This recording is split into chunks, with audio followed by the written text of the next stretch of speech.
Una de las cosas por las que siempre me gusta comenzar las charlas de microtornillos es para hacer ver a los compañeros ortodoncistas que es importante no solamente utilizar el anclaje esquelético durante el tratamiento ortodóntico, puesto que nos abre muchas puertas, sino también colocar nosotros nuestro propio anclaje esquelético, es decir, ir finalizando eso de que la parte quirúrgica de la ortodoncia nos la haga un cirujano o nos la haga otro compañero general, sino que seamos nosotros mismos los que coloquemos nuestros propios microtornillos, porque como vais a ver en este artículo, en esta encuesta, que ya es un poco antigua del año 2010, pero que nos sirve para ver un gran problema que muchas veces ocurre cuando hablamos con compañeros, y es que de manera general, como veis, en esta encuesta que se hizo en Estados Unidos, el 91% de los ortodoncistas que participaron en la encuesta daban por hecho o habían utilizado en algún momento de su carrera anclaje esquelético. Es decir, prácticamente 9 de cada 10, o mejor dicho, más de 9 de cada 10 de los ortodoncistas habían utilizado anclaje esquelético durante su práctica clínica. Y veíamos que el 82% estaba satisfecho con el uso de estos microtornillos. Pero había una gran diferencia. Es decir, había una gran diferencia, ¿por qué? Porque en el cómputo global, el 82% de los que habían utilizado anclaje esquelético estaban contentos o estaban satisfechos con el uso de este anclaje esquelético. Pero como digo, había una gran diferencia, y es que los que colocaban sus propios microtornillos tenían un grado de satisfacción del 95%. ¿Por qué? Pues porque, como decía, es lo que nos encontramos en la clínica diaria. Muchas veces, por mucho que coloquen nuestros microtornillos grandes cirujanos, grandes periodoncistas, muchas veces no tienen en mente, desde un punto de vista biomecánico, cómo vamos a utilizar esos microtornillos. Y por lo tanto, en muchas ocasiones no acaban de colocar los tornillos exactamente en la posición que queremos. Por lo tanto, como digo, un 95% de satisfacción entre los que colocaban sus propios microtornillos y únicamente un 74% de satisfacción, es decir, casi un 20% menos entre aquellos que colocaban o que diferían la colocación de sus tornillos a otros profesionales. Y como digo, creo, o vamos a intentar en la medida de lo posible, que en el día de hoy tengamos un poco más claro cómo hacerlo nosotros mismos. Hemos de tener en cuenta, cuando compramos un kit de microtornillos, como en este caso podrían ser los de Microvent, que existen en el mercado diferentes tipos o diferentes clases de microtornillos en función de su forma de colocación. Existen los tornillos no terrajantes, que a día de hoy yo sin ninguna duda estos tornillos los desecharía, no optaría por un sistema de tornillos no terrajantes. Luego tenemos los tornillos autorroscantes, que para su colocación precisan de una fresa inicial para la apertura de la cortical, es decir, se necesita un prefresado para la colocación de los tornillos.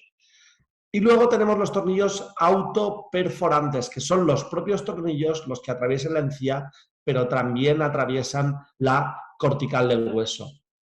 Y que desde mi punto de vista son los tornillos de elección, puesto que nos van a facilitar mucho el proceso quirúrgico, nos van a facilitar mucho la colocación de los tornillos y, como veréis y como os explicaré a posteriori, van a reducir muy considerablemente la posibilidad de perforación de estructuras dentales. En contra de lo que podría parecer, porque parece que los tornillos autorroscantes pues vayan a ser menos agresivos con las raíces de los dientes, pero si tenemos que hacer un fresado previo, probablemente durante este fresado, y luego veremos cuándo se producen estos problemas, durante este fresado sea cuando vayamos a generar las perforaciones a nivel radicular que tanto tememos, sobre todo al inicio de la colocación o cuando somos principiantes en la materia. A mí personalmente, uno de los tornillos de la gama Microdent que más me gusta es el microimplante versátil, puesto que tiene unas medidas de 1,6 milímetros de diámetro, 2 milímetros de diámetro y longitudes de las más grandes de la gama, que son las que en principio más nos gustan y más se adaptan a nuestras necesidades de trabajo.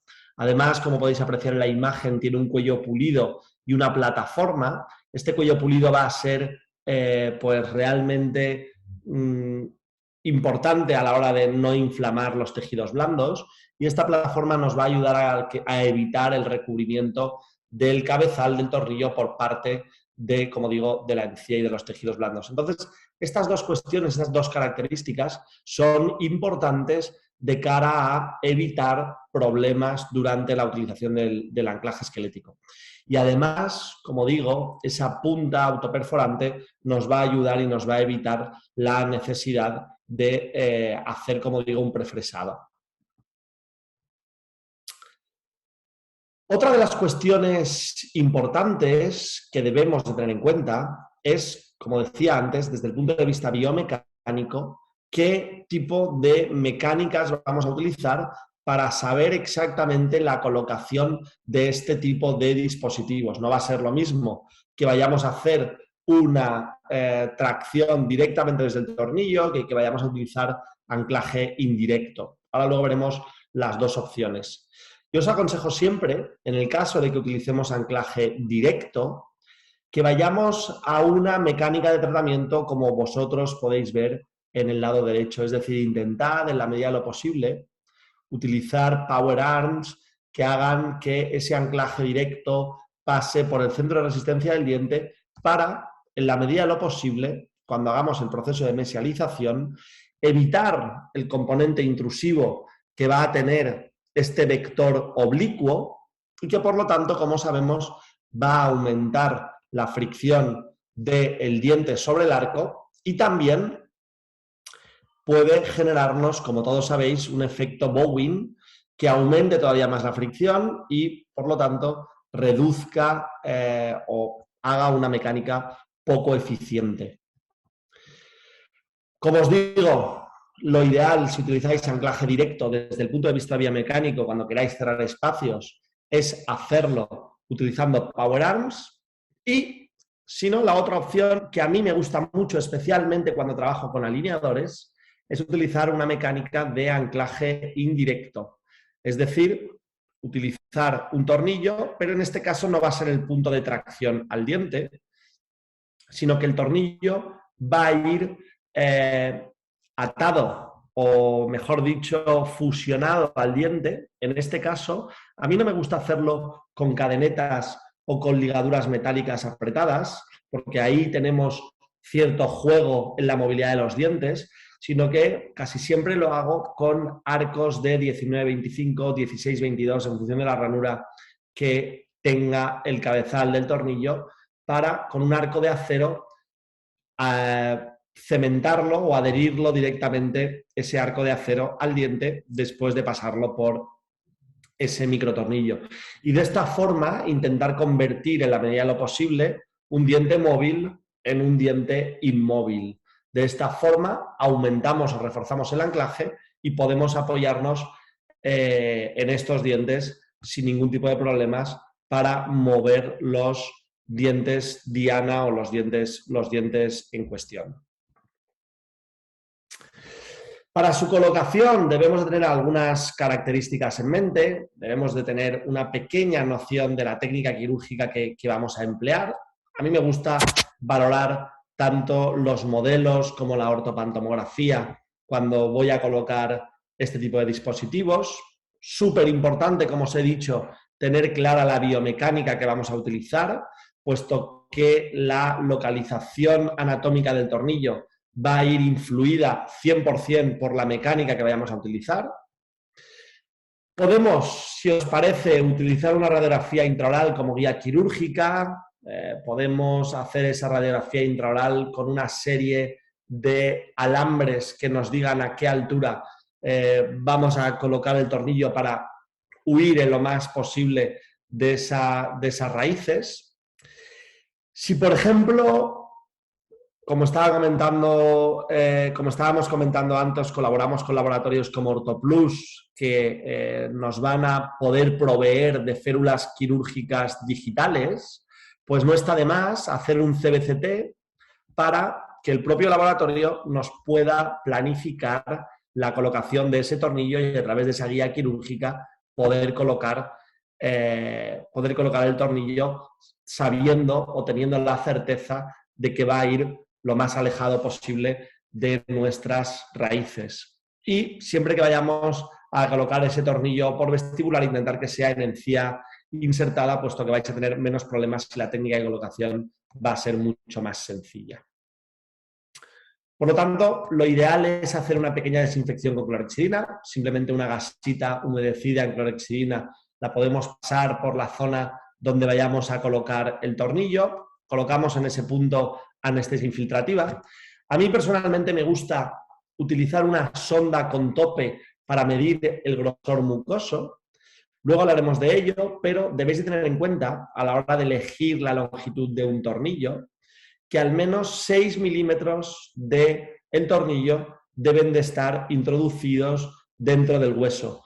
Por lo tanto, ¿qué vamos a hacer para elegir la longitud de ese tornillo? Pues vamos a, con una sonda con tope, medir el grosor de la mucosa, y si la mucosa mide 3 milímetros de grosor, vamos a añadir esos 6 milímetros a esa longitud del tornillo, de forma que, por tanto, necesitaremos un tornillo de unos 9 milímetros de longitud, ¿vale?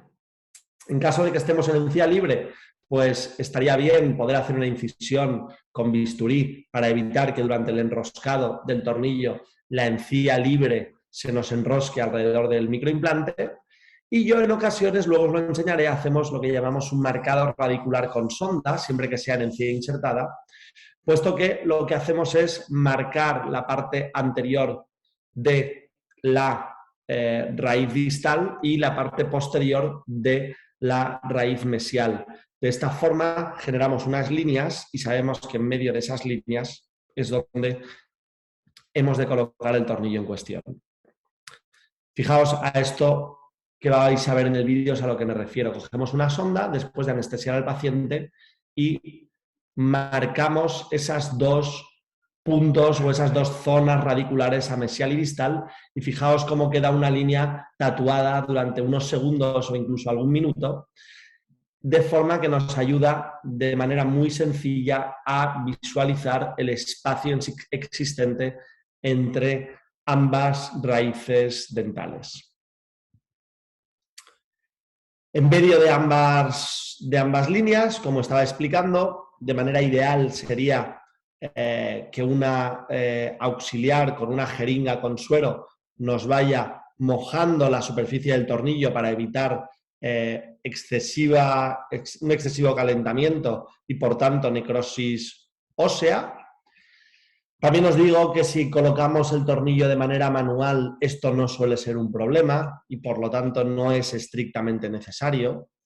Y una vez finalizamos la colocación, no está de más comprobar la estabilidad de ese tornillo con unas pinzas para asegurarnos de que tiene una correcta estabilidad primaria.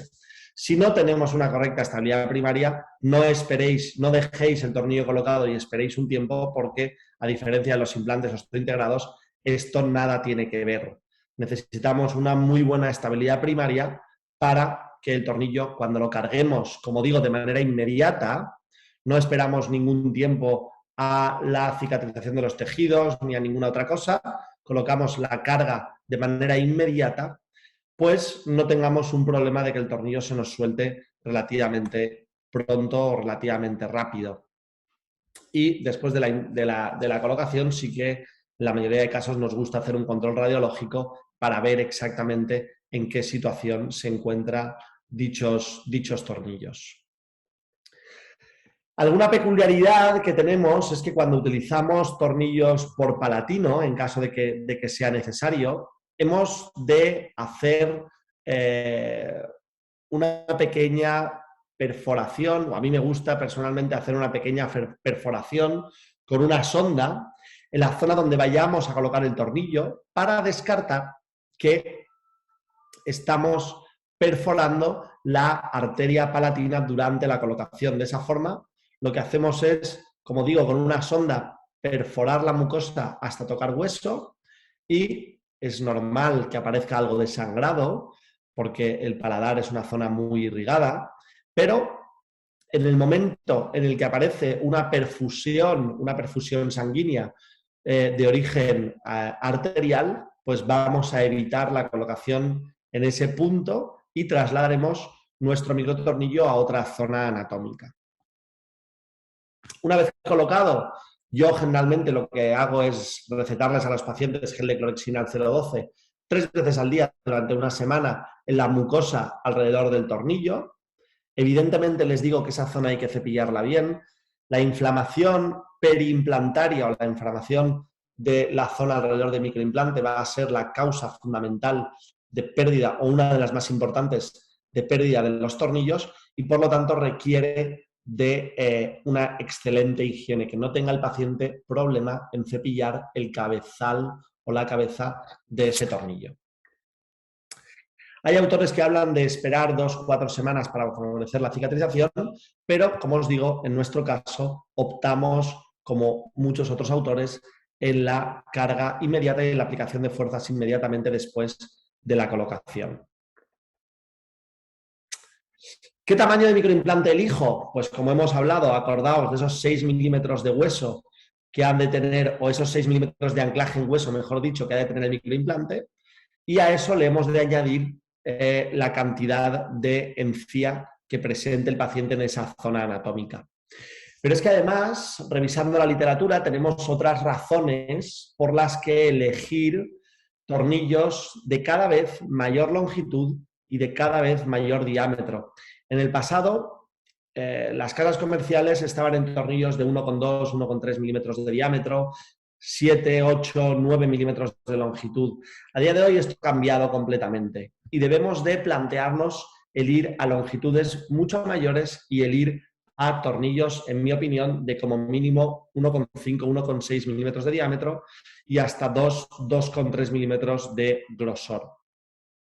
Como veis en la gráfica de la derecha, el torque de inserción del tornillo va aumentando conforme pasa el tiempo. Es decir, tenemos en la base los segundos, en la vertical los newtons. Y si os fijáis, esta coincidencia tiene que ver con la longitud del tornillo. Es decir, cuanto más va entrando el tornillo dentro del hueso, mayor torque de inserción va teniendo ese tornillo.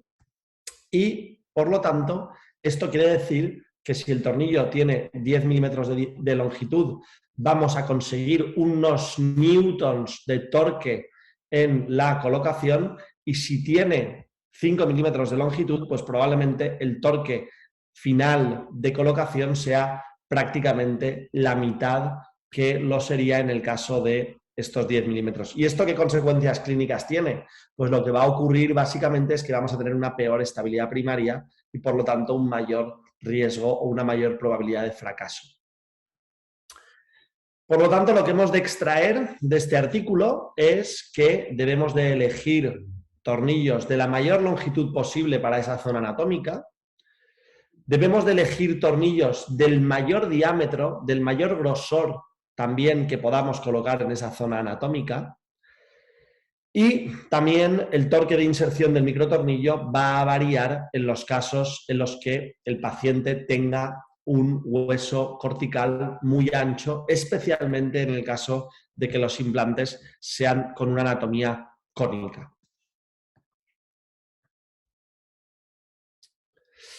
¿Y qué pasa si toco hueso? Que es uno de los problemas que siempre los alumnos del máster, pues probablemente son lo que más miedo nos puede generar cuando somos noveles en la colocación de anclaje esquelético. Pues este artículo del doctor Maíno nos trae o nos tiene un poco más tranquilos. El doctor Maíno lo que hizo en este artículo fue a pacientes que se les iba a extraer los primeros premolares por una cuestión ortodóntica, se les generó un daño radicular durante la colocación de los tornillos, es decir, durante el prefresado se hizo un daño radicular, durante la colocación del tornillo se incidió sobre la raíz del diente y también durante el tratamiento de ortodoncia, como veis en la imagen, moviendo el diente contra el propio tornillo para ver exactamente qué ocurría a nivel radicular. Y lo que vino a concluir es que cualquiera de estos 3 procedimientos cursaba con reabsorción radicular, que no es ni más ni menos lo que hacemos nosotros en nuestros tratamientos de ortodoncia. Hemos de tener en cuenta que en ningún caso esta reabsorción radicular produjo dolor y, por lo tanto, lo que debemos de hacer es, en muchas ocasiones, monitorizar radiográficamente a nuestros pacientes para ver que no estamos produciendo este tipo de reabsorciones radiculares. La ventaja o la buena noticia es que después de cesar dicho contacto, es decir, después de cesar el contacto del tornillo con la raíz del diente, comenzó un proceso de reparación radicular mediante cemento celular.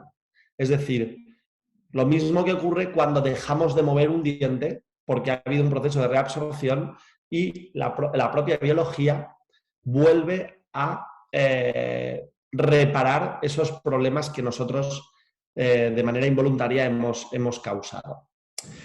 Desde el punto de vista clínico, el doctor Maino, la recomendación que hizo es que al menos hubiera 1 milímetro de distancia entre la raíz del diente y el microimplante y que, por lo tanto, para tornillos de 1,5 milímetros de diámetro, debíamos de tener al menos 3,5 milímetros de espacio entre las raíces a nivel clínico. ¿Podremos colocar tornillos en zonas donde tienen menos de 3,5 milímetros? Pues probablemente sí, pero debemos de buscar otras zonas anatómicas. Por eso, en ocasiones, hacemos colocaciones extraalveolares, ya sea la zona retromolar o ya sea la zona infracigomática.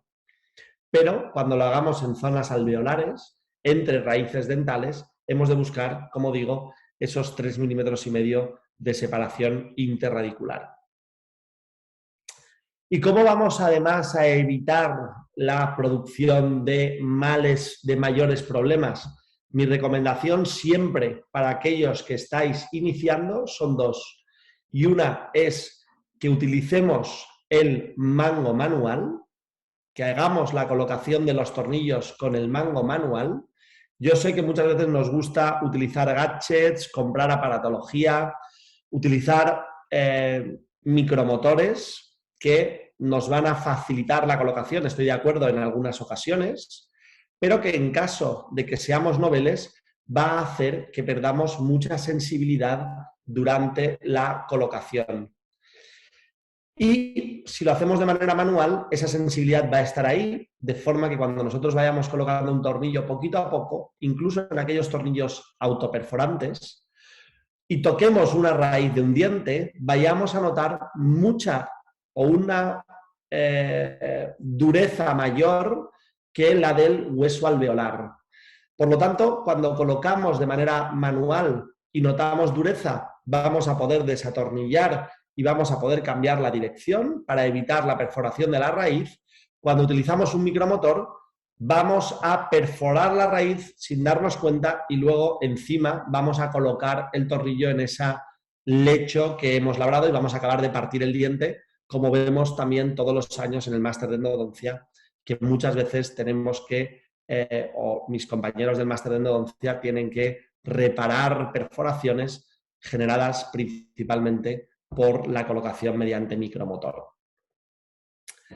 Como podéis ver aquí a la izquierda, otra de las cuestiones importantes y que os recomiendo encarecidamente que utilicéis cuando estamos colocando un tornillo es siempre utilizar transportadores con capuchón. Fijaos el capuchón que tienen aquí estos transportadores, estos drivers, para la colocación de los tornillos. Estos destornilladores de aquí son realmente peligrosos. ¿Por qué? Porque precisamente el capuchón es un capuchón de seguridad que nos va a permitir que el tornillo no se nos salga durante la colocación. Cuando estamos haciendo fuerza con un destornillador en cruz sin capuchón, a veces lo que ocurre es que el destornillador se sale de la punta del tornillo y esto puede ser realmente peligroso porque podemos acabar clavándole al paciente el destornillador en alguna parte de la boca que evidentemente pues no queremos, ¿no? Por lo tanto, mi recomendación siempre es utilizar destornilladores con capuchón. ¿Y qué medidas de tornillos podemos tener? Como os he dicho antes, el microtornillo versátil es para mí el microtornillo de la gama de Microdent más, como su nombre indica, más versátil, porque me permite utilizarlo en disyuntores, me permite utilizarlo de manera interradicular. Y este es el stock que si compramos o si tenemos tornillos de Microdent, en mi caso, yo me plantearía comprar. Este sería el stock, las medidas que yo tendría en la clínica del microtornillo, como digo, versátil. Iríamos a medidas de 1,6 por 9, suele ser lo necesario en cuanto a diámetro y en cuanto a longitud para colocar tornillos interradiculares, y cuando vayamos a zonas retromolares, vayamos a zonas de disyunción, pues iría a tornillos de 2 milímetros de diámetro por 1 por 11 milímetros de longitud. Con estas tres medidas prácticamente vamos a tener cerrado todo el círculo de necesidades a nivel de anclaje esquelético. Y no nos vamos a volver locos con una cantidad de stock y de paquetitos en la clínica. Vamos a empezar ya a enseñar algunos de los casos clínicos que teníamos preparados. Este es un caso, como os he dicho antes, un caso tipo, un caso creo que muy habitual en la consulta, en la clínica de ortodoncia o incluso en la clínica de general, puesto que es el típico caso en el que se ha extruido un molar por falta de su antagonista. En este caso, como veis, ya mi padre había colocado el implante antagonista y la idea era, durante la osteointegración de ese implante, poder llevar a cabo el tratamiento de intrusión de ese diente 2,7 para que, una vez el tornillo estuviera osteointegrado, el implante estuviera osteointegrado, pues poder pasar a la rehabilitación sin necesidad de tener que tallar en ningún caso el diente 2,7. Una de las cuestiones que debemos de tener en cuenta cuando utilicéis o cuando vayáis a hacer un tratamiento de intrusión es algo que es de sentido común, pero que en ocasiones puede pasar desapercibido, es que el tamaño mesiodistal de un molar, como todos sabemos, es mucho mayor a nivel incisal de lo que lo es a nivel del cuello, ¿no? A nivel gingival. Entonces, ¿qué necesitamos? Pues básicamente necesitamos espacio para poder intruir ese diente. El espacio lo podemos hacer mediante stripping o, como hice yo en este caso, extrayendo el diente 2,8, puesto que no tenía antagonista y no nos iba a servir en ningún caso para la masticación. En este caso, como digo, optamos por la extracción del diente 2,8 y colocamos a ese anclaje esquelético coils de níquel titanio, que generalmente colocamos en este tipo de casos para no tener que cambiar las cadenetas elastoméricas cada 3-4 semanas, de forma que con estos coils de níquel titanio de 200-250 gramos, lo que hacemos es revisar al paciente cada 6-8 semanas, hacer radiografías para ver que no estamos generando reabsorciones radiculares y, si todo está en orden, dejarle al paciente otras 6-8 semanas más, y en poco más de 2-3 visitas tenemos el diente ya completamente colocado en su posición. Como digo, extrajimos el diente 2,8. Generalmente soy yo el que hace este tipo de extracciones y el que hace la colocación de los tornillos, para, en una misma sesión, con la propia anestesia de los tornillos y con la propia anestesia del diente 2,8, pues no tener que hacer dos procedimientos quirúrgicos y en una sola vez tenerlo solucionado. Colocamos tornillos en vestibular y lingual, como podéis ver en la fotografía, y colocamos un tope de composite en oclusal y aplicamos la generación de fuerzas en oclusal de ese molar para evitar que haya movimientos de inclinación a vestibular y lingual y que, por lo tanto, perdamos el paralelismo de ese diente con los contiguos. Como digo, colocamos los tornillitos en vestibular y lingual, coil de níquel titanio, y 6 meses de tratamiento aproximadamente tenemos ya el diente completamente intruido y podemos colocar la corona del implante antagonista. Radiográficamente vemos que las raíces están muy próximas al seno maxilar, pero esto, como veis, no ha sido un problema para poder intruir esos dientes de manera segura. Otro caso tipo es esta inclusión o impactación, mejor dicho, de ese segundo molar por la falta de espacio junto con el tercer molar. En estos casos hay veces, no sé si os pasará a vosotros, en las que podemos enderezar el molar sin necesidad de anclaje esquelético, pero hay otras veces que al menos en mis manos es realmente complicado. Entonces, lo que hacemos en estos casos es optar por la extracción del tercer molar y colocar un microimplante en distal del diente a enderezar. De esta forma, lo que hacemos es colocar un botón en vestibular y lingual de ese diente a enderezar y utilizando una técnica, en este caso sí con cadenetas de doble cable, vamos junto con la aparatología fija a facilitar el enderezamiento del diente impactado. Y aproximadamente 4 o 6 meses después de haber comenzado el tratamiento tenemos ya el diente, como veis, completamente enderezado. Ahora sí es momento de eliminar el tornillo para evitar contactos durante la colocación del diente en su posición. Y lo que hacemos es, pues, cambiar también el tubo a nivel vestibular para, como veis en la radiografía comparativa, poder enderezar perfectamente, no solamente hacer un movimiento de enderezamiento, sino también intentar mesializar la raíz de ese diente 4-7 y generar un buen y un correcto paralelismo radicular. ¿Vale? Entonces, jugamos con el anclaje esquelético, técnica de doble cable para distalar ese diente y luego también jugamos con el tubo vestibular para poder dar tip a esa raíz mesial.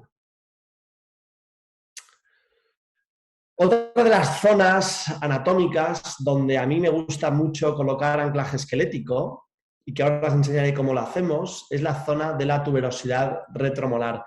Y especialmente lo utilizamos en este tipo de casos, que a lo mejor vosotros, ahora viendo esta fotografía, os parece un caso de clase 1 relativamente sencillo, pero que cuando analizamos al paciente y le preguntamos por qué viene a tratamiento, nos refiere que tiene un problema articular, tiene un dolor articular constante, y ese dolor articular constante, cuando chequeamos su relación céntrica, vemos que difiere mucho de la máxima intercuspiración que hemos visto en la fotografía anterior, es decir, se nos genera una clase 2 mucho más importante y una mordida abierta.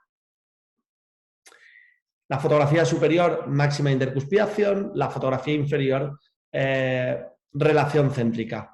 Claro, buscamos hacer un tratamiento en relación céntrica para, en la medida de lo posible, poder evitar esos dolores articulares que presentaba la paciente por sacar el cóndilo de su sitio en cada una de las masticaciones que llevaba a cabo, ¿no? Esto es realmente complicado, al menos en mis manos, utilizando elásticos de clase 2, porque sabemos que si utilizamos elásticos de clase 2, estamos generando también cierto componente de avance mandibular y que nos va a resultar, por tanto, muy difícil, o al menos en mi opinión, el conocer si estamos rehabilitando a ese paciente en relación céntrica o lo estamos haciendo en máxima intercuspiración, generando, o mejor dicho, no corrigiendo esa doble mordida. ¿Qué buscamos en este tipo de casos? Pues buscamos un movimiento de intrusión a nivel posterior, buscamos un movimiento de distalamiento y con esa intrusión posterior buscamos también un movimiento de la mandíbula a nivel anterior, una anterorrotación mandibular que nos permita tanto cerrar la mordida abierta como en la medida de lo posible también corregir hasta cierto punto la clase 2. ¿Y esto, pues, cómo lo podemos hacer? Al menos en mis manos, la forma más sencilla que encuentro de hacer esto es con anclaje retromolar a nivel de la zona retromolar, como digo, a nivel o a distal del segundo molar definitivo. Extraemos los terceros molares en la misma sesión en la que colocamos el anclaje esquelético. Hacemos también técnica siempre de doble cable para tener el arco que nos va a ser como guía y las cadenetas que nos van a permitir, si queremos expandir, hacer más fuerza desde lingual, si queremos comprimir la arcada, hacer más fuerza desde vestibular, ¿vale? Pero siempre en línea recta, gracias, como digo, a esa técnica de doble cable.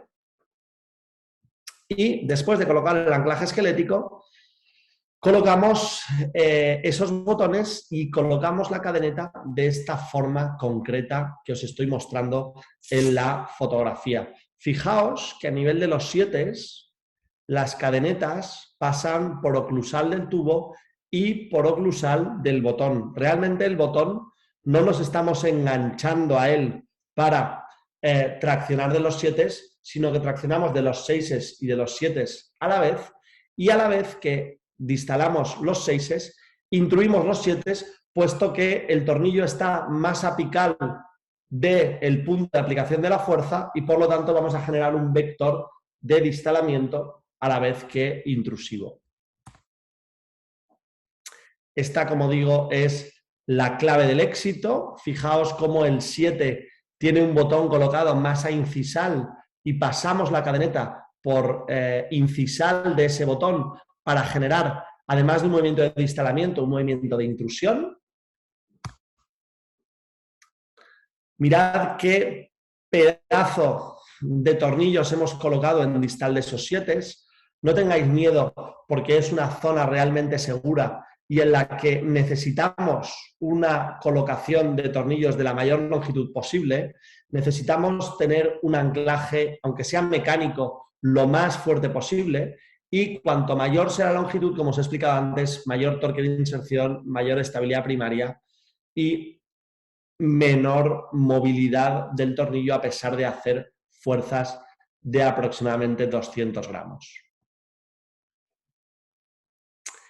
Y este, como digo, es el resultado que podemos obtener, ¿no? Podemos obtener realmente un resultado con una máxima intercuspidación que sea coincidente con nuestra relación céntrica utilizando este tipo de mecánicas.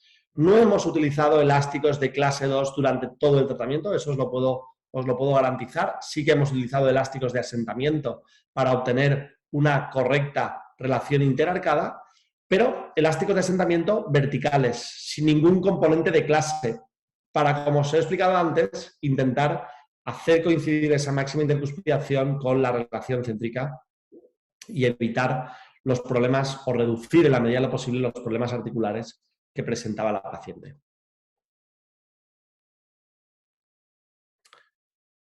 Otra de las cuestiones que está, creo que muy de moda cuando utilizamos anclaje esquelético es combinar este anclaje esquelético con disyuntores. Y esto es importante que lo tengamos en cuenta, puesto que es un punto que desde mi punto de vista debo remarcar.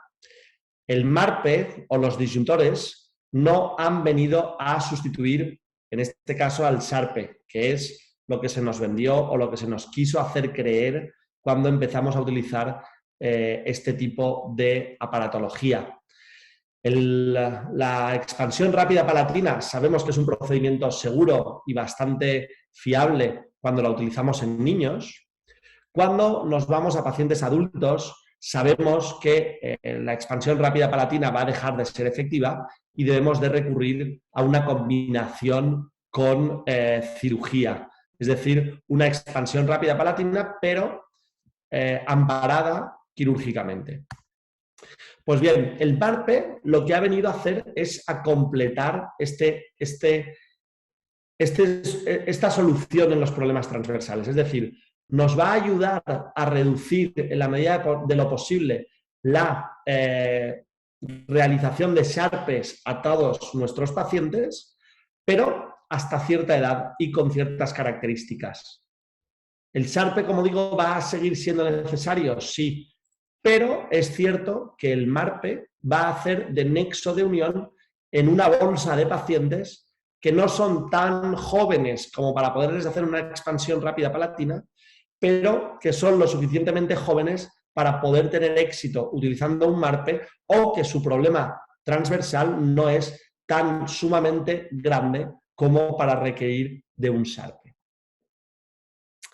Este es el caso, por ejemplo, de una chica de 25 años. Como podéis ver, es una tendencia a mordida abierta, con cierta compresión maxilar, una mordida cruzada en el lado derecho. Yo personalmente en este tipo de casos muchas veces hago compensaciones dentales, porque como podéis ver, el 7 se encuentra en mordida correcta y tenemos cierto componente de torque negativo en los premolares del lado de la mordida cruzada, pero el motivo de consulta de la paciente era aumentar su anchura de la sonrisa, su anchura del maxilar, y ya se había informado sobre cómo debía hacerlo mediante un SARPE. Es decir, le habían dicho ya que única y exclusivamente su posibilidad de tratamiento era mediante SARPE por la edad que ella tenía. Y ella buscaba hacer una expansión palatina, pero intentar evitar, en este caso, la cirugía. Sabemos que con la disyunción vamos a conseguir una mayor amplitud de la sonrisa y que, por supuesto, también con la compensación dentoalveolar íbamos a mejorar todavía más ese problema transversal. Lo que hicimos ni más ni menos fue planificar un disyuntor osteosoportado que única y exclusivamente tiene ese apoyo dental como guía para la colocación de los tornillos. Todo esto hablaremos en el Congreso de Madrid, enseñaremos de inicio a fin cómo hacer o cómo llevar a cabo la planificación, el diagnóstico, la planificación y la ejecución de este tipo de casos, pero hoy no tenemos tiempo a más y simplemente os quiero enseñar qué hicimos en este caso. Utilizamos, como veis, el disyuntor cementado. Una vez empezamos a darle vueltas, cortamos estas patitas, puesto que, como os he explicado, solo sirven para la colocación del disyuntor como guía quirúrgica. Colocamos 4 tornillos en el maxilar, planificados de manera digital, siempre siguiendo el principio de bicorticalización que nos explicó el Dr. Moon, un artículo muy interesante publicado ya hace algunos años en la Revista Americana de Ortodoncia, en la que se nos decía que para llevar a cabo un tratamiento de disyunción era realmente importante que los tornillos fueran bicorticales, es decir, que atravesaran la cortical palatina, pero que además también atravesaran la cortical de la base de la nariz. Y esto es importante para la estabilidad de esos tornillos durante el proceso de disyunción. Como podéis ver en la imagen, siempre hacemos un CBCT para ver en qué situación están esos tornillos. Hemos perforado la cortical palatina, pero a la vez hemos perforado también 1, 2, 3 y 4 la cortical, la base de la nariz. De esa forma tenemos un disyuntor, unos tornillos mucho más estables. Por eso necesitamos tornillos de gran longitud para precisamente poder conseguir esa bicorticalización. Y como veis en la imagen, incluso en pacientes de 25 años, somos capaces con este disyuntor y con anclaje esquelético de abrir la sutura palatina media y de mejorar el problema transversal con una disyunción completamente esquelética. Mirad radiográficamente en un CBCT cómo hemos sido capaces no solo de abrir la sutura, sino además de hacerlo de manera paralela. Y esto es algo realmente complicado de ver incluso en niños y mucho más complicado de ver en pacientes adultos, puesto que la sutura pterigomaxilar es una de las suturas que mayor resistencia ofrece y que por lo tanto hace que el paladar se abra en abanico. Pero el soporte de los tornillos, especialmente de los tornillos posteriores, genera tal magnitud de fuerzas a esas suturas que nos va a permitir, como digo, la fractura también de la sutura pterigomaxilar y la apertura con ese patrón vertical, incluso como veis en pacientes de 25 años. Para finalizar, y ya que se está haciendo la hora, quiero dejaros algunos puntos clave que me gustaría que recordarais al finalizar esta charla. Y es que debemos de colocar, sobre todo cuando somos noveles, los tornillos de manera manual, para poder reducir los posibles problemas de colocación. Acordaos que es mucho más difícil perforar una raíz colocando el tornillo de manera manual que haciéndolo mediante micromotor. Hemos de colocar los microtornillos del mayor tamaño posible para cada zona anatómica, puesto que de esta forma vamos a conseguir una mayor torque de inserción y una mayor estabilidad primaria. Los tornillos los vamos a cargar el mismo día de la colocación. Eso sí, hemos de evitar la inflamación de los mismos para reducir el riesgo de fracaso. Tened en cuenta que la inflamación de los tejidos perimplantarios va a ser una de las principales causas de pérdida y de aflojamiento del tornillo. Y muy importante, cuando elijáis un tornillo, al menos 6 milímetros de longitud del MIA han de estar insertados dentro del hueso. Pues bien, con estos pequeños tips, con estas pequeñas cuestiones, pasamos, si os parece, al turno de preguntas. Espero que os haya resultado interesante haber resuelto algunas de las dudas que pudierais tener y os dejo mi contacto en redes sociales por si alguno, pues, con total confianza quiere contactarme a través de Instagram o quiere pedirme alguno de los artículos que he presentado en la charla, cualquier otra cuestión. Estoy a vuestra disposición. Muchas gracias.